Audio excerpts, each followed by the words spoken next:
Expectativa de inflación, 40% para los próximos 12 meses.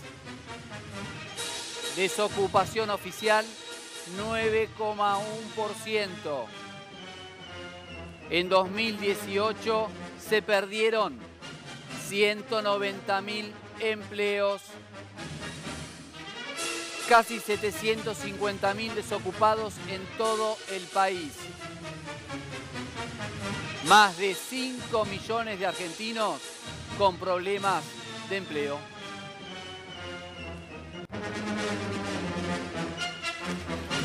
Muy bien, bueno, nos visita Namira, Delfina Rossi, economista. ¿Qué tal? Buen día. También nos está invitado Camila Alan, empresario PYME. Camilo, sí. Y está también Karina Zerkovsky de la Asociación de Empresarios Nacionales. Gracias por haberte acercado a los estudios de Crónica HD. A ver, tenemos todos estos números de inflaciones, de desempleo, la canasta básica que también cuánto necesita, 26.000 pesos para no ser pobre. Exactamente. Sí. ¿Qué hacemos en esta República Argentina? ¿Para dónde vamos, Delfina, a ver, con esta economía así? Bueno, la verdad que este es el reflejo de una política económica que vemos que ha iniciado el gobierno desde diciembre del 2015, que va teniendo cada vez más consecuencias en la vida cotidiana de la gente.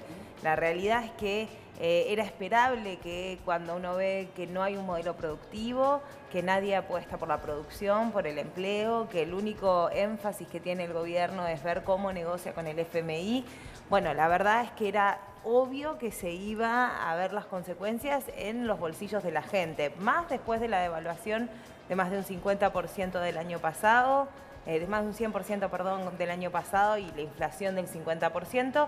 Bueno, esa inercia del año pasado, combinado con tarifazos, combinado con el aumento en los precios de transporte, combinado con el aumento de los precios de la energía, bueno, todo eso lleva a que evidentemente la inflación sea esperable también para este año, arriba de un 40%. Sí, que eso las consultoras privadas reformularon 2 veces ya en lo que va del año la expectativa de inflación para el 2019. ¿Te llamó la atención el 9,1? ¿Esperabas un número mayor?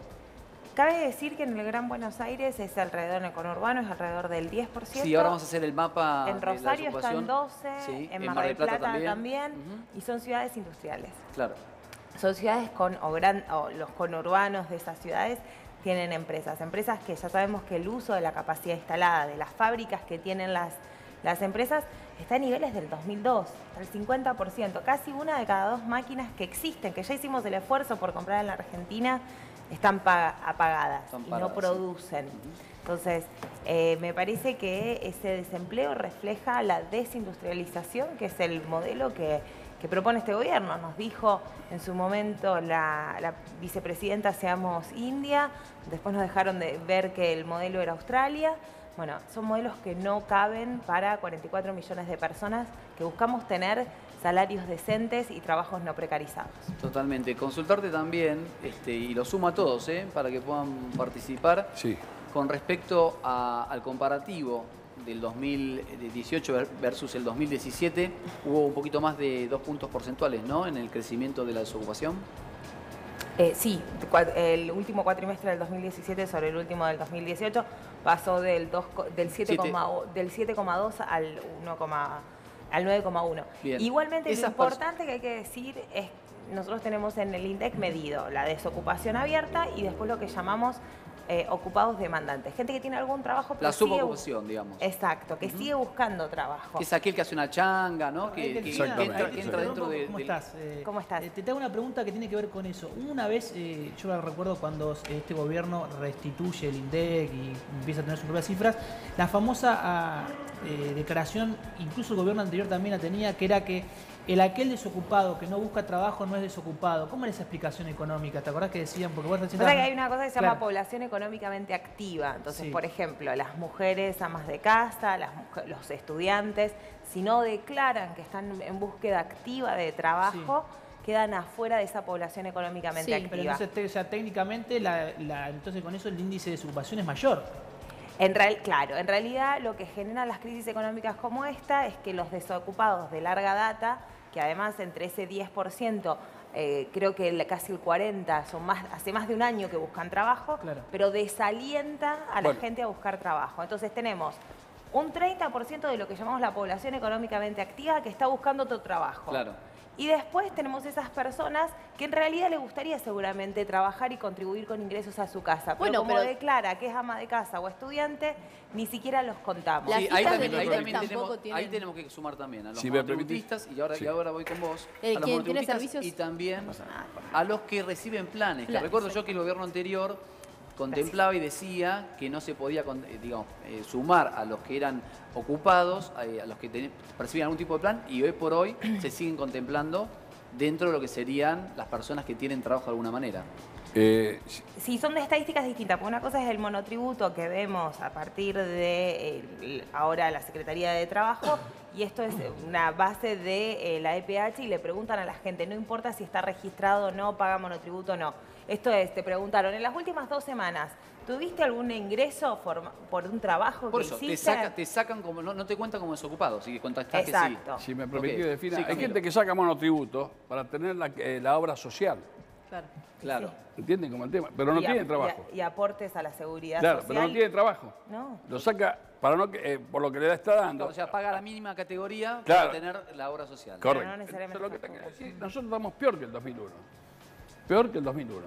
Porque en el 2001 las fábricas no tenían tanto trabajo, pero estaba el LECOP, la LERIC, todos esos... Esa emisión. Claro, entonces en 6 meses, 8 meses volvieron a levantar la producción y el consumo. En este momento, y no había tantos cargos de luz, electricidad, peaje, transporte, que es tremendo para un empleado. Y hoy, si van a hacer la paritaria, hay que ver si nosotros le podemos dar el aumento de la paritaria. Totalmente. Porque no es el aumento de la plata del empleado, es lo que va atrás con los impuestos. Claro, Camilo, hay, tremendo. hay un detalle Sí. que, por ejemplo, que tiene que ver con lo que explicaba Delfini, tenía que ver con esto del monotributo y cómo el gobierno también engaña un poquito en lo que es la información. Nosotros veíamos esta semana, el jueves precisamente, creo que hubo una marcha de motoqueros que fueron la cantidad de alrededor 900 despidos de una aplicación que supuestamente el Real Sindicato de Mensajeros denuncia que fueron echados. ¿Qué es lo que te dice la aplicación y por qué el Ministerio de Trabajo no se mete en la discusión? Porque lo que te hace son monotributistas que cuando empezaban su siguiente mes, es decir, cuando empezaban la fecha del mes para después facturarle, No le ¿qué hizo renovaban. la aplicación? Les cortaba el acceso a la aplicación. Entonces, ¿qué pasa? El mensajero que trabajaba, el chico del delivery, se considera echado. Claro. Pero la empresa te dice, no te eché, dejé de requerir tus servicios. Bueno, Y lo el que Ministerio pasa- de Trabajo no se mete porque dice, no eran empleados. Claro, Ese no. ejemplo que estás dando muestra esto que decimos, no solamente aumenta el desempleo, sino que la precarización precarización laboral del sistema, es cada claro. vez más alta. Es más, para las mujeres jóvenes, la tasa de desocupación, igual de medida con todas las deficiencias, si queremos decir que le encontramos, está arriba de un 23-25% según la región. O sea, las mujeres jóvenes, las personas jóvenes son las más afectadas por este sistema. Sí. Y además, esto, terminas la secundaria con suerte. ¿Y cuál es la oferta de trabajo que tenés? Ir a Uber, a Globo, a Rappi. Sí, a todos. Sí, digamos. Karina, ustedes de asociaciones de empresas nacionales, ¿cómo se vieron afectados? ¿Se vieron afectados primero?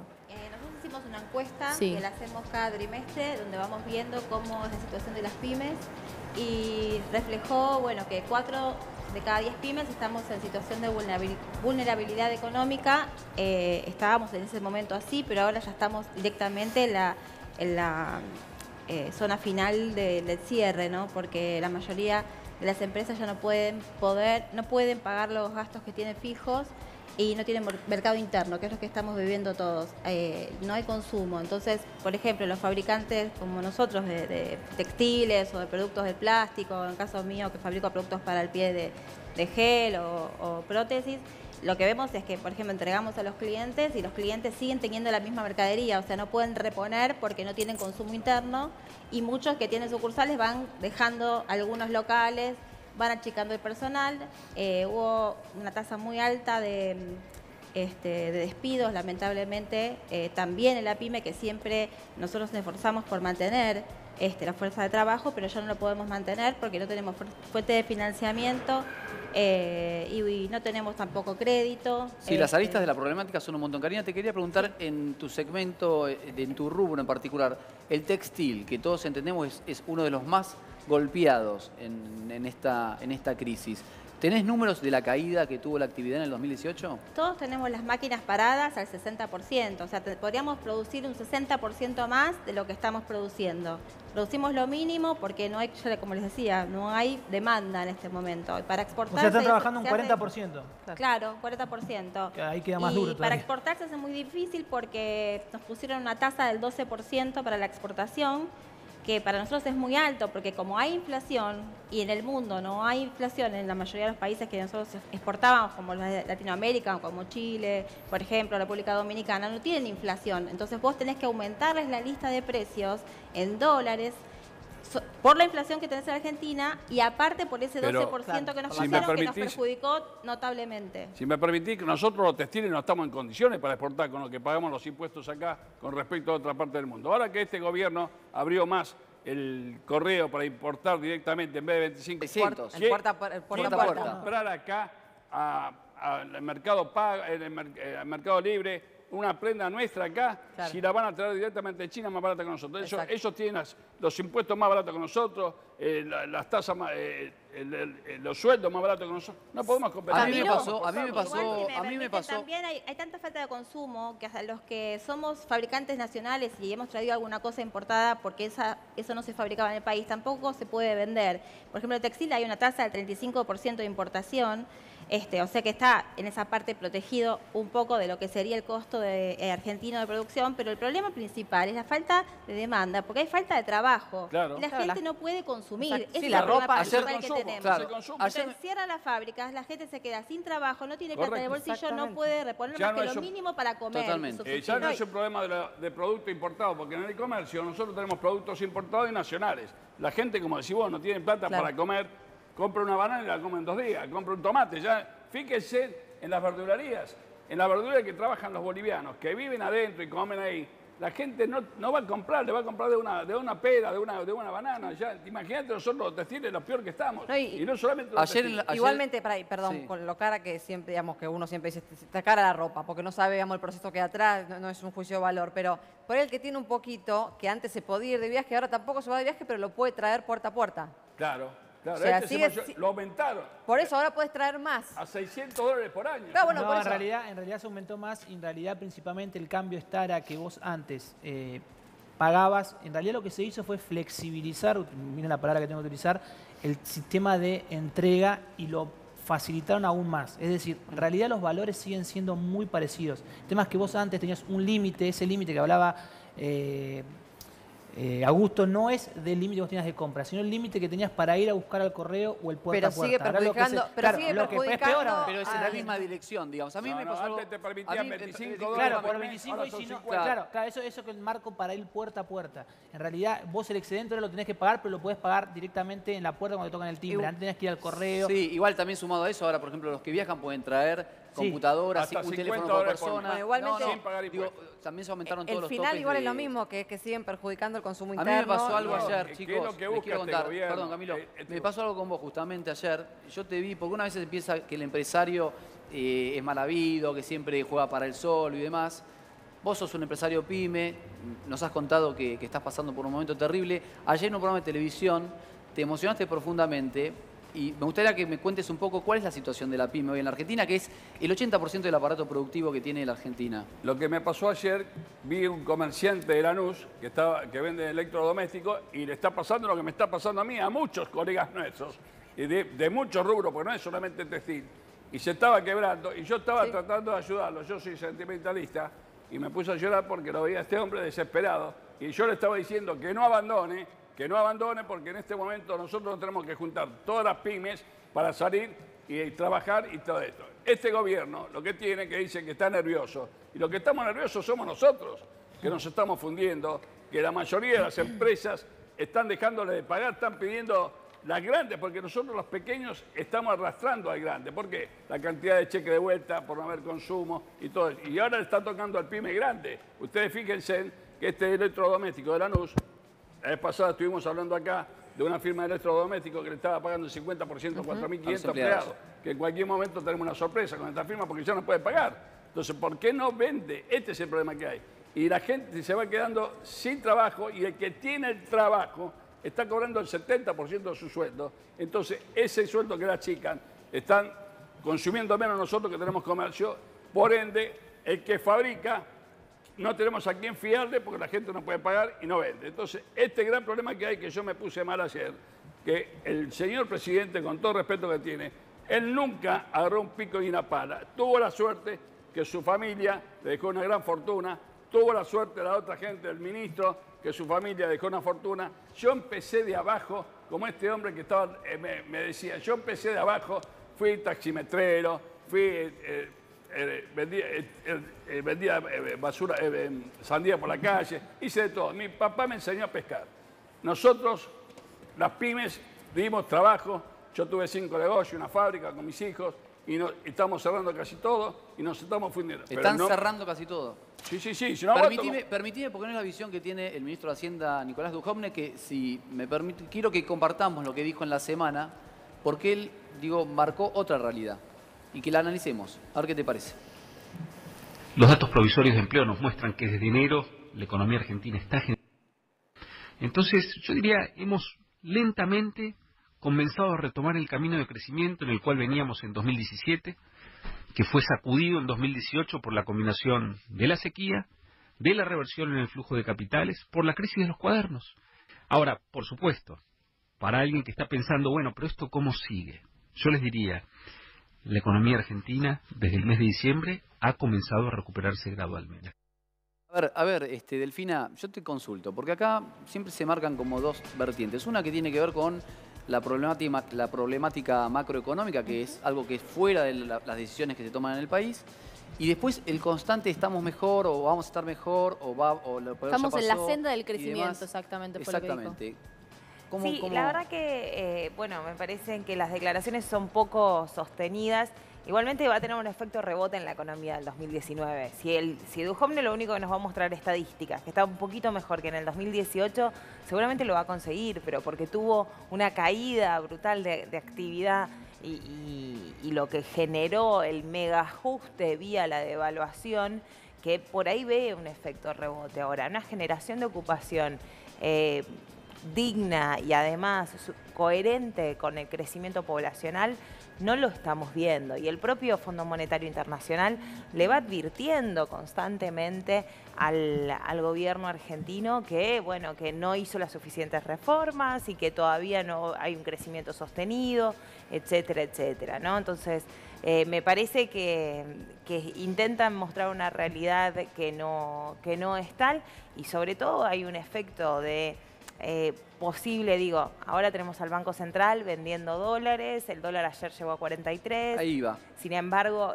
en la banda ahora en marzo estaba entre más o menos 40 hasta casi 50, ¿no? Hasta casi 50, ¿sí? O sea, deberíamos esperar que el dólar en realidad esté más en 45 que en 43. Ahora, mi pregunta con respecto a eso es, la intervención que hoy tiene dada de alta el Fondo Monetario Internacional, que hasta hace un tiempo no le permitió intervenir con los dólares, sí, hasta que no llegue hasta los 50, ¿no se interviene? ¿O va a poder hacer intervenciones parciales? No, está haciendo intervenciones parciales. Pero con la tasa. ¿Pero por qué? Porque en realidad esto es como un resorte el tipo de cambio, ¿no? Entonces lo van manteniendo que no se devalúe tanto, pero en algún momento la demanda de dólares es tal que puede estallar, y ahí tenemos corridas cambiarias muchísimo más graves que después vemos que se trasladan a precios. O sea, el precio del dólar de hoy, el precio que tiene hoy el dólar, ¿es un precio contenido o es un precio que es el de mercado? Hoy es un precio contenido porque el Banco Central está interviniendo. Ahora, ¿está mal el precio? La verdad que no es la discusión, porque el problema es que lo están conteniendo con ventas por parte del Banco Central, porque desregularon todo el mercado de capitales y armaron una bicicleta financiera. Entonces es muy difícil darle estabilidad cambiaria a la Argentina, que es lo que necesitamos para tener una estabilidad de precios. La inflación generalmente es producto de las devaluaciones. Entonces, si queremos estabilidad de precios, necesitamos estabilidad en el tipo de cambio, si no paramos la bicicleta financiera y la fuga de capitales. Necesitamos controlar eso, que el gobierno no está dispuesto a ponerlo en discusión, que nos dijeron que era la puerta para que vengan las grandes inversiones, que no vienen esas inversiones y no van a venir nunca porque no hay un modelo productivo en la Argentina. Sí, decía Delfina, que lo más peligroso para nosotros las pymes son las tasas de interés que tenemos que pagar. Y el gran problema que hay, que ya no podemos tomar tasa porque no calificamos muchas pymes. Porque debemos cargas sociales, tenemos cheque de vuelta, no nos dan. Y esa mentira que dieron al 29%, fue una semana. Hoy venía escuchando al presidente del Banco Provincia que dice que está dando para el campo y todo eso. Y yo lo que te pregunto, vos que sos economista, el campo no da tanto trabajo como damos nosotros las industrias acá. Sí, igual no creo que hay que competir entre industria y campo. El campo también la está pasando mal. Hay cerealeras que la están pasando mal, hay pequeños productores que también la están pasando mal. Tenemos cadenas lácteas, vimos Verónica hace un par de semanas que está entrando también en concurso. La situación de Sancor, digo, nosotros deberíamos tener un campo que nos abastezca, por un lado, de los alimentos necesarios para tener soberanía alimentaria y por otro lado, que exporte y nos dé valor agregado con los dólares que necesitamos para industrializar el resto del país. El gobierno le permitió que a los que exportan no traigan los dólares acá. El problema es que entramos en una bicicleta financiera hermosa. Eso de la bicicleta financiera te pregunto, y vos como tu experiencia y en realidad con lo que has podido adquirir cuando te tocó estar en el Banco Nación, ¿no? Con respecto de eso puntual de la situación del Banco Nación, hoy por hoy que se habla de su desfinanciamiento directamente. O sea, uno cuando analiza los análisis que hacen los economistas directamente plantean que así como está el Banco Nación no subsiste mucho más. ¿Eso es así? ¿Es tal cual? La verdad que a mí me llegaron rumores, no los tengo corroborados, de que en diciembre pasado el Banco Central estuvo a punto de intervenirlo al Banco Nación. O sea, es una situación... Que no se intervino por una cuestión política, porque justamente muestra esta debilidad. Y tiene para... ¿En el momento que Caputo desembarcó en el Central? ¿En esa época? No sé exactamente. Ahora sí sé que Duhovne, los últimos directores que nombraron responden directamente a Duhovne, por lo que me dieron a entender, no, tampoco tengo la data final. Lo que está claro acá es que tenemos un Banco Central que dice, yo no puedo intervenir muchas veces, y lo usa el Banco Nación para que compre títulos de deuda, compre LELIX. Pero claramente el Banco Central, el Banco Nación no tiene el poder de fuego del Banco Central. Exacto. O sea, una cosa es cuando vos gastás 50 pesos y vos tenés 100, y está otra que gasta 50 pesos y tiene 400. O sea, no solo tiene 400, tiene el monopolio de la emisión monetaria. Claro. Por esa misma. Se supone que el Banco Central está para eso de última. Exacto, pero eso es porque a mi entender, se está utilizando mal la herramienta de un Banco Central, mal en términos legales y de carta orgánica. Digamos, tenemos una ley, una carta orgánica que le permite al Banco Central financiar al Ejecutivo. ¿Por qué tiene que ser el Banco Nación el que deja de competir y financiar a las pymes, al campo, a la industria, a las familias, y financiar a malas condiciones al Ejecutivo, si el Ejecutivo podría financiarse por otro lado? No está mal que el Banco Nación también le preste financiamiento al sector público, no estoy diciendo eso. Ahora, lo que estoy diciendo es que si es un banco público que tiene que competir con la banca privada, no le pueden poner tasas tan elevadas. El Banco Nación está fuera de la competencia del resto de los mercados. Digo, tenés plazo fijo, no lo dejás en el Nación porque te da mejor la banca privada. Y las tasas a las pymes, para esta línea que decían de financiamiento pyme a 29%, le obligaban al resto de las pymes a del descuento del cheque al 60%. O sea que en promedio tenían una tasa de un 45%. Igualmente las pymes que fuimos a averiguar con respecto a esa tasa no es tan simple adquirirlas, al 29% en absoluto. No, te necesitas una carpeta impecable que nadie... Yo quería hacer un aporte diciéndole a la gente, a las pymes, a las cooperativas, a los trabajadores, a los que están, que tienen comercio, que están con esta sensación, como decía Camilo, de no voy a poder llegar a fin de año, no sé cómo voy a hacer, cómo me van a alcanzar los ahorros para poder sobrevivir, que la salida que tenemos es juntarnos con los trabajadores, porque en realidad estamos todos siendo víctimas de la misma situación. Tenemos que trabajar todos juntos, las pymes estamos organizándonos, desde NAC estamos promoviendo... ¿Se van a presentar en la movilización del 4 de abril? Claro, estamos promoviendo ni una pyme menos, va a venir la CGT, va a venir la Corriente Federal de los Trabajadores, las organizaciones sociales, y se va a hacer una marcha multitudinaria desde 11 hasta Plaza de Mayo. Ahora, Karina, me parece fantástico y muy importante la organización. Ahora, ¿por qué crees que eso va a traer un resultado en lo inmediato que solucione la situación? Porque hasta ahora no sucedió. Primero que la gente va entendiendo que este modelo no soluciona un país como el que nosotros queremos. Ha habido un retroceso enorme y es muy difícil volver a levantar las industrias que se han cerrado. Más o menos son 40 pymes que se cierran por día en la Argentina. Entonces, esa concientización de que nosotros vamos a otro tipo de modelo va a servir para elegir mejor y para quizá poner a pymes como también parte el gobierno, en algún sector pyme que represente también la parte del Ministerio de Producción, de economía, porque la verdad que las pymes y los industriales sabemos mucho más particularmente nuestra situación. Entonces, los economistas entienden por ahí más el macro y nosotros más de cada uno de los rubros, ahora, textil, alimentario, metalmecánica, y poder poner a alguien pyme es muy importante. Karina, hace poco Dante Sica estuvo reuniéndose con los directivos de CAME para ver si avanzaban un poco con la reforma laboral para evitar los despidos. ¿Hubo algún tipo de avance en esto? ¿Hubo alguna respuesta del gobierno? No, está un poco frenado, pero en realidad nosotros no queremos como pymes que exista una reforma laboral, porque queremos que al trabajador le vaya bien, que el trabajador gane lo que le corresponde y que sea digno y que no tenga que pasar como pasa en otros países de Oriente, donde duerme al lado de una máquina por un plato de comida y un lugar donde dormir. O sea, que se va hacia ese modelo que nosotros no lo queremos. O sea, queremos que el trabajador siga manteniendo los derechos que tiene. ¿Pero cuál es la solución? Sí, bueno, la reforma laboral que promueve la para que tenga plata en el bolsillo tiene que ganar bien y poder comprarse lo que necesita a sus hijos, mantener su casa y poder también eso hacer un mecanismo que vuelva a lograr que la industria se mueva y que haya consumo. Nosotros, para mí la base es esa. Karina, de lo que decís me parece que lo más sensible, que es más allá de los números que uno puede evaluar, 9,1% de desocupación, 2,5% de caída del PBI en el 2018. A ver, para no ser pobre hoy tenés que tener un ingreso de casi 27.000 pesos cuando casi el 50% de la población gana por debajo de los 18.000 pesos. Vemos gente en la calle, vemos gente pidiendo comida.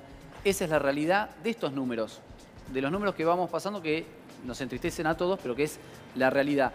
Yo quiero preguntarle a Tiki, ¿qué es esto de la leche con sabor? A Tuti. A Tuti, perdón, porque la tengo a Tiki los domingos.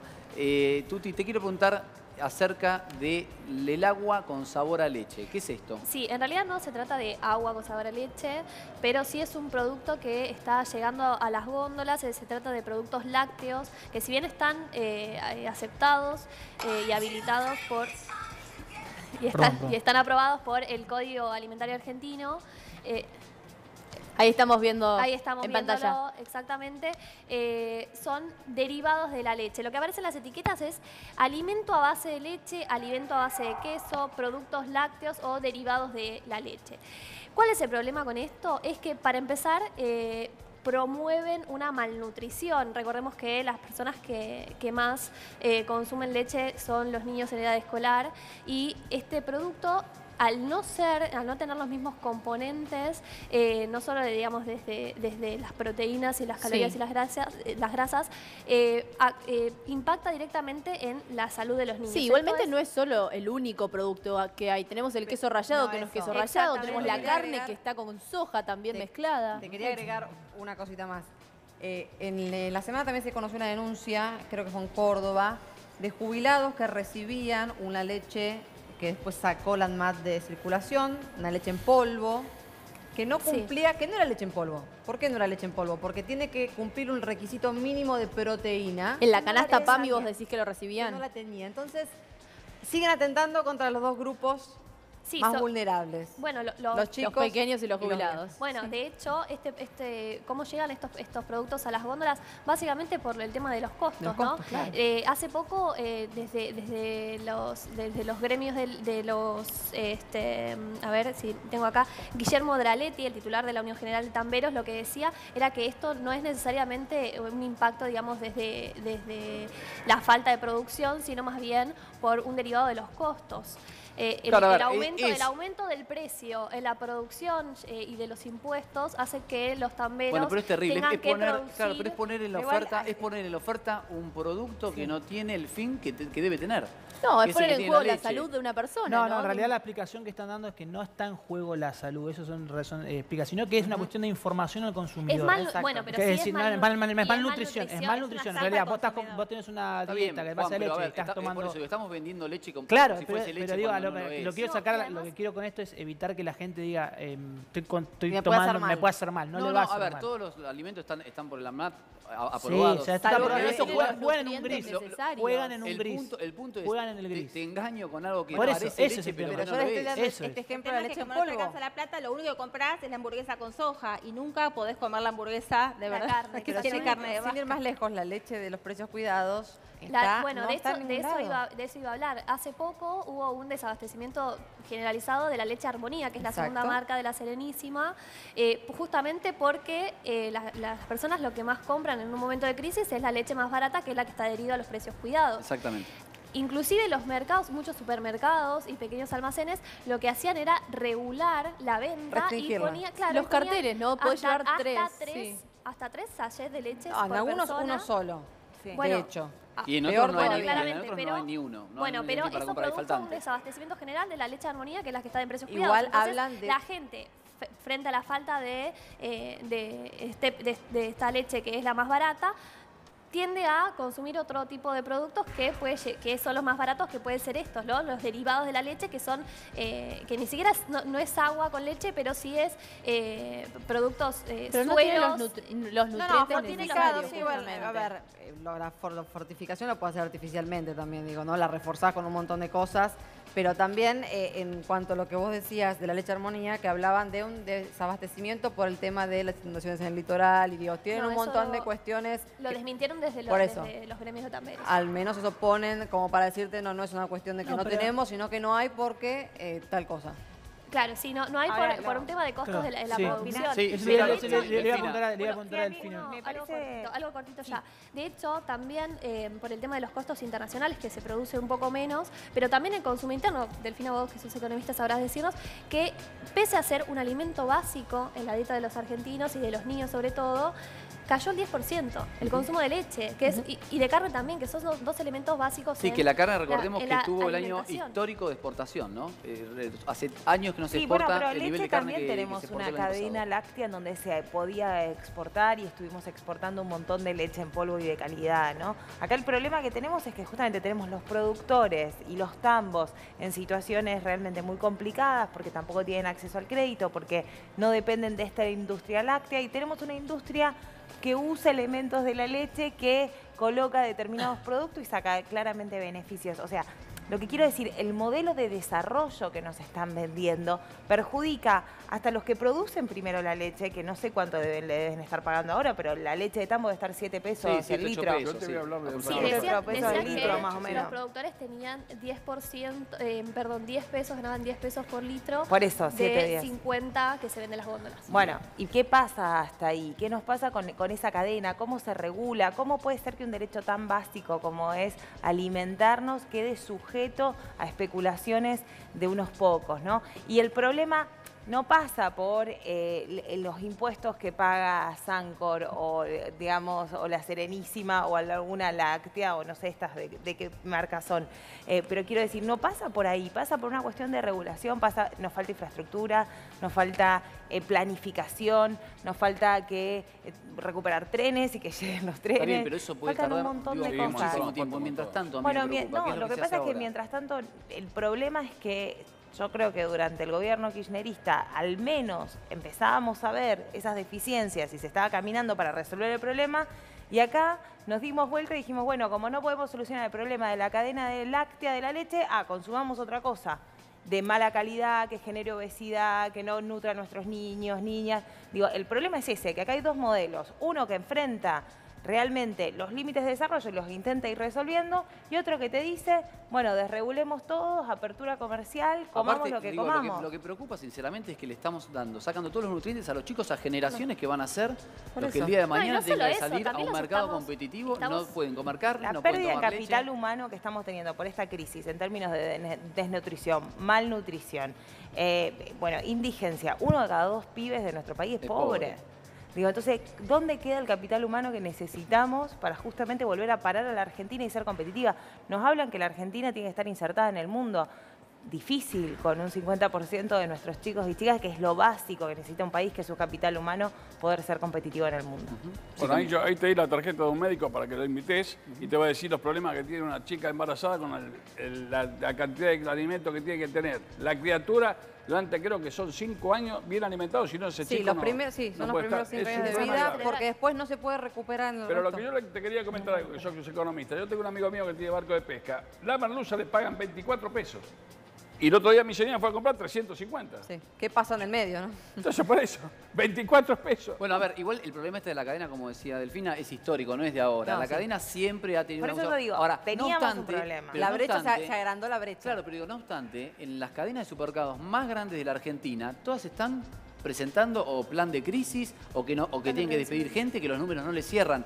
Digo, ¿a quién le cierra hoy este negocio, este modelo? ¿A quién le está cerrando? Lo que pasa es que, digamos, no hay un plan de desarrollo. El gobierno no es que está diciendo, bueno, voy a apoyar a los grandes supermercadistas, bueno, voy a apoyar a Sancor con la producción de leche, voy a apoyar a... No hace nada. Entonces, si el libre mercado tiene las consecuencias y son estas, de destrucción. Ejemplo, firma acuerdo Unión Europea-Mercosur. La Unión Europea lleva desde 1950 con la política agraria común financiando con subsidios públicos la industria agroalimentaria. Compitamos con eso. Podés tener la pampa húmeda más productiva del mundo. Llevan 70 años de financiamiento común a nivel europeo para una industria alimentaria. Es imposible. La leche en Europa te sale 90 céntimos de euro. Bueno, pero el tema del financiamiento, del respaldo del Estado, es inviable con un plan económico impulsado por el FMI. Que reducir el gasto. Hay que matizar que el propio FMI salió a desmentir que ellos están apoyando sí o sí la reelección de Mauricio Macri y que el propio FMI fue quien se reunió con Axel Kicillof y Roberto Labaña, y me parece que sabemos todos que Argentina todavía seguimos siendo un país soberano y que puede sentarse a renegociar con el FMI los términos del acuerdo. La voluntad de desindustrializar el país y dejarlo patas para arriba, que beneficia a 1%, para mí es indiscutible que es responsabilidad de Mauricio Macri y de Cambiemos. Que hayan llegado al FMI agrava esta situación, pero no impide que un próximo gobierno popular, de las mayorías, un cambio de gobierno que pretenda tener un plan de desarrollo nacional, pueda sentarse a renegociar los términos del acuerdo y explicar algo fundamental que lo tuvimos que explicar en el 2003 y quizás lo vamos a tener que seguir explicando, que es que sin crecimiento económico la Argentina no va a poder repagar los más de 50.000 millones de dólares que le dio el FMI. Yo creo que un presidente que Néstor Kirchner dice un hombre muerto no paga, así que nosotros con el Fondo Monetario vamos a arreglar seguro, que eso queda tranquila. Eso es por ahí más técnico, pero en los próximos años... No, me refiero a lo que habla del pago de deuda. Está bien, eso se va después, de eso se va después. El Fondo Monetario expresó que supuestamente no es un apoyo a Mauricio Macri, sino que es un apoyo a la Argentina. Se sentó con todos los sectores que representan el grupo económico de cada partido político y les expresó esto. Ahora, todos entendemos que los 40.000 millones de dólares o casi 50.000 que hay que pagar en los próximos 3 años son imposibles de pagar. Es que para mí el propio Duhovne lo sabe. Cuando estuvo en Washington tiene que estar renegociando los términos del acuerdo. Lo renegoció el gobierno de Cambiemos ya el acuerdo. Si el acuerdo se firmó hace un año, ¿no se podía prever eso? Y a los 6 meses lo renegociaron. ¿Por qué nos hace pensar que Cambiemos no está renegociando? Pero están pensando que van a seguir ellos. Si ellos siguen igualmente y no tienen una política activa de crecimiento para generar mayor cantidad y mejor calidad de nuestras exportaciones, es imposible que en el 2021, que es donde está el grueso del repago de la deuda, se pueda repagar. Entonces, un esquema de renegociación de la deuda va a haber. ¿Qué le puede pasar a Argentina si vuelve a caer en default, sumado a todo el condimento que tenemos de crisis? Bueno, la verdad que Porque con eso va a tener que bailar, ya sea Mauricio Macri o el gobierno que venga. Sí, hay estudios económicos comparados en donde los países que caen en default y consiguen reestructurar su deuda crecen más rápido. O sea, primero, no asustarnos por un esquema de cesación de pago para reestructurar la deuda. Es un poder de fuego. Es como hacen una empresa o como haría cualquiera. Decir, che, no te pago, renegociame. Es el poder de fuego de renegociación.